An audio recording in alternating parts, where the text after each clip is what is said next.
Well, welcome back to the blind zone. And I'm sure you're tired of me saying it, but what exactly is a blind zone? Well, it's something that you never saw coming, or it's something you failed to see that was right in front of your face. And in my last solo video, Mixed Messages, I told you about three things I was concerned with: exercise, eating, and books. Well, I'm happy to report to you that in an update of that I have been on my trampoline and I have used recipes, so I'm eating better. And I've gotten two really great books that I'm going to use to help grow my spiritual faith. So, phew, that was a lot of fun. But anyway, I'm moving in the right direction. Now, today's topic, we're going to be talking about control. And we all think we're in control or have control, but we've all seen people who've been out of control or they've lost control. And it's really scary. But when we think of control, we think that we can change things or people to our best advantage. And what we can really do is just navigate our circumstances to the best of our abilities, if we make good choices. But it always doesn't equate that if you make a good choice, you'll always have a good outcome. You would like to think so. But anyway, so in today's episode of The Blind Zone, I'm going to tell you about a control issue that I had that is now laughable, but at the time it was very serious. This took place about 6 months ago when I noticed that there were some symptoms I was having that I wasn't really happy about. And they amounted to what I thought was a serious issue. And I remembered some people in my past who had had these same issues, and the outcome didn't end well for them. So I thought, well, I better get to the doctor. So I went to the doctor and I explained all my concerns. And so she started her workup and, whatever she was going to do. And I came home and I thought, well, that's really not good enough. I need to get involved. So here comes the control part. I need to get involved. So I looked around at all the stuff I had and I thought, I am not going to burden my kids with unloading all this stuff, if something happens and I die. Now I base this off of a reality in my own life. After my husband died, I was left with, getting rid of all that stuff. Now, before he died, I begged him, please, please, please, I'm drowning in our stuff. Can we get rid of it? And he said no. So again, after he died, I was left with that task. So I thought, I don't want my kids to have to do that. So I started in earnest pitching and, I didn't sell anything. I got rid of it. I gave it away. I threw it away. I whatever. In fact, I was so pleased with myself that I would FaceTime my friend and I would show her my empty closet and the blank shelves. And I almost got a broken arm patting myself on the back for what a good job I was doing with getting rid of my stuff. And and by the time I had moved so many times, I'd already gotten rid of two-thirds of the stuff I had at the house with my husband. So I was already down a whole lot of stuff, but still I had more to purge. So then I looked around again and I thought, well, if something bad happens to me, I'm going to have to sell this house. So then I made plans. I contacted a realtor and we talked about how best to get rid of my house and that I would just have the cash in the bank and then I would just rent a room and, I would minimize to the best of my ability. Now, you would think that I didn't have things planned for if I die, and I do. I have a will and the beneficiaries are all laid out. So that is all going to be so simple to take care of. But I had to be in control. I had to take care of this. So I worked on that plan. And then the third thing I did was I got on board the crazy train and I drove around and I invited four other people to get on the crazy train with me for this adventure. And one of them was my cousin. And I have to say that my cousin has helped me, saved me, fixed me, rescued me. She saved me from more stupid things I've ever done. But she must have, believed what I said as being serious because she got on board willingly. So then, with the four people and me on the crazy train, off we went. Well, I had heard a pastor say, what is it you want people to say at your funeral about you? And I thought, well, I'll just tell them what I want to say. So I started telling my friends what I wanted them to say about me at my funeral. I thought, that is ridiculous. ridiculous. I am not leaving that to chance. So then I made a plan that I would make a video that I would show at my own funeral.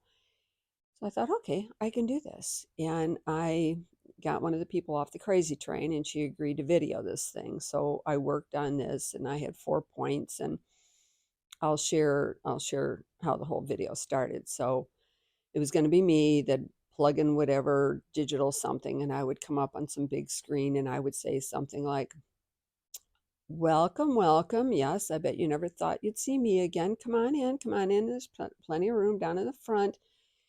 This is great to have you all here today, but I know what you're all thinking. Geez, how long do you think she's going to talk? Well, it would have been about 12 minutes if you had to be uh, asking. But the two things that I did want to say in my video was that what I thought the two foundations of my life were that I wanted people to recognize and to retell about me was that I led a fearless life for Christ and that I was funny.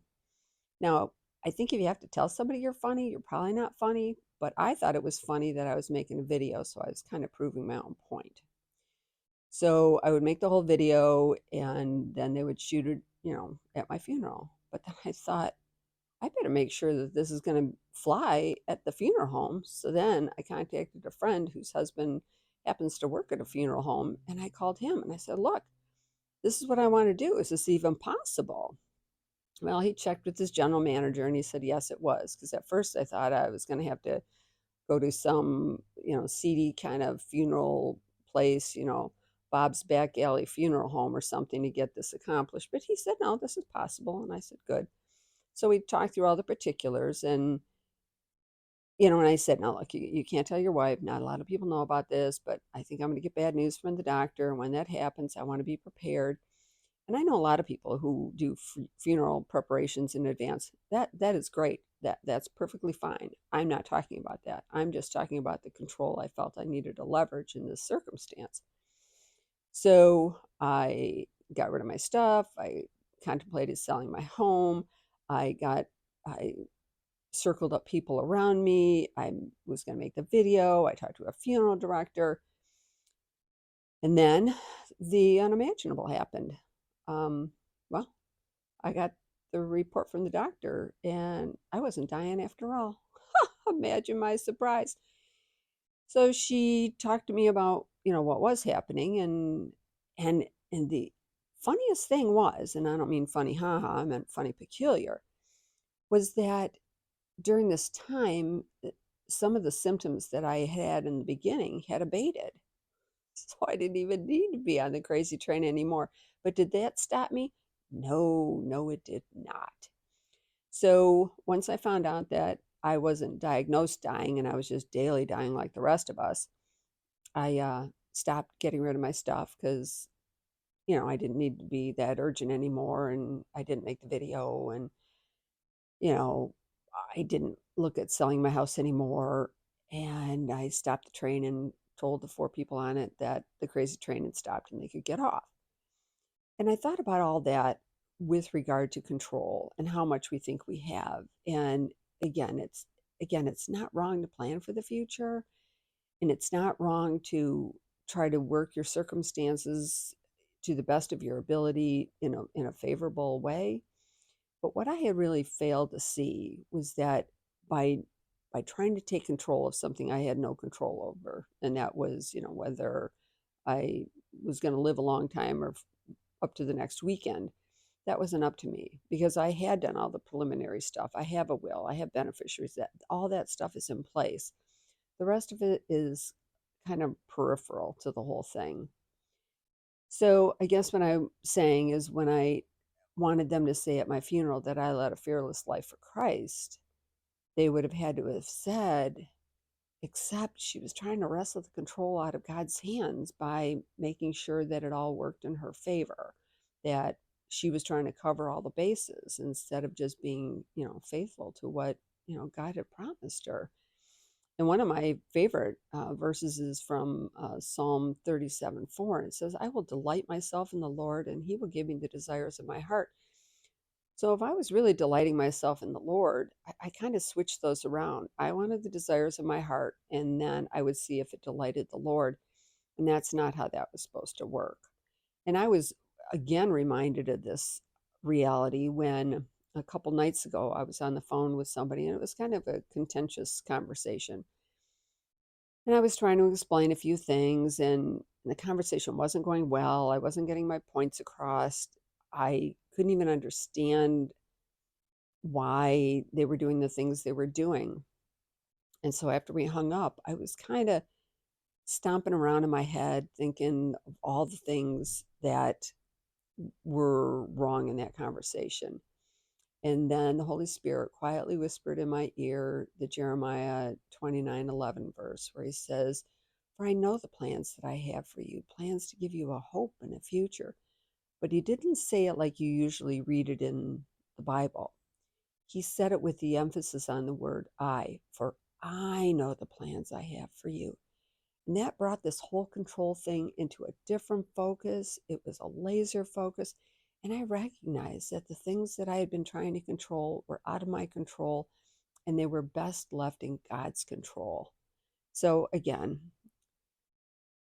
I'm glad things worked out and I'm not dying, because while later my son went and picked up my mail and there was a letter from the funeral home in there. My son's like, "Do you have something to tell me?" And I was like, "No, no, we're not using him. Don't worry." And I kind of laughed it off.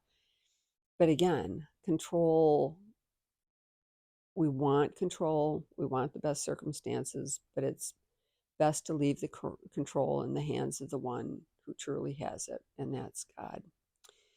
So that's my control story. And I have to tell you that next week, I've invited Cindy, and Deirdre back. And I know you're thinking, Jesus, she already run out of friends. She's got to recall the ones that have been there before. And again, you'll know them better as advice, encouragement, and feelings. But I invited them back because we're going to be talking about the temperaments, and that's it. With this group of women, it'll be a wonderful time. So I'm glad you were here with me for the control, and I hope you'll come back and watch me talk with my good friends about the temperament. So again, thank you for staying with me through the blind zone.